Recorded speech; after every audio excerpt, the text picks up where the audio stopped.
argument as a medieval history student, which is the first time I think I've ever been able to do that.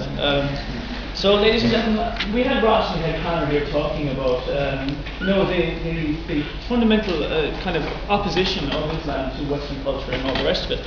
Ross made the point that, well, if you go back far enough, Christians go back as far as Jesus, and Jesus was, well, he was a pacifist, and Muhammad, peace be upon him, was in fact wielded the sword. Well, that's true.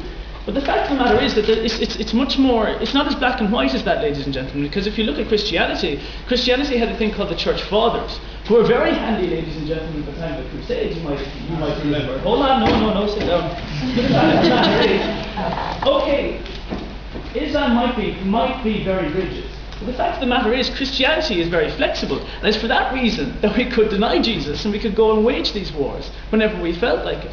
So when it's a question of rigidity versus flexibility, they're one and the same beast, and they are both as capable of being used by man in a destructive way, and that's really the crux of what I'm trying to say now. Our proposition speaker tonight said, well, if the Islamics just pulled up their sleeves and got at it. The fact of the matter is, ladies and gentlemen, they were always a very industrious people. If you look at Moses Maimonides in the 12th century, if you look at all the people across North Africa and South Spain, all these people who, our system of medicine today, they are the fundamental principle of it, ladies and gentlemen. The fact of the matter is, if you think that these aren't an industrious people, then you are quite mistaken. They always were. Now, another thing is tolerance. Tolerance was another thing brought up today. If you look at it, ladies and gentlemen, the 11th century, the Crusades were brought about. Now, I know I'm dwelling on medieval history, but Jesus, I'm a medieval history studier, so I'm going to go ahead. So, yeah, sure, go on. Judging Christianity by the acts of its extremists later on is the same as judging Islam by Osama bin Laden. They're not allowed to go back to the basics.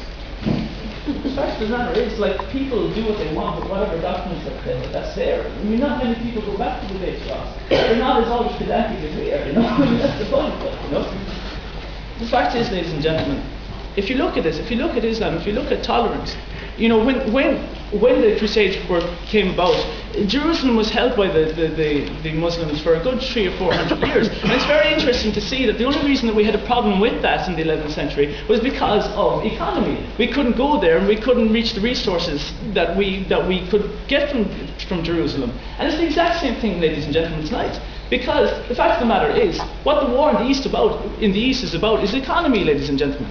The democratic ideal propounded by the US has something to do with economics.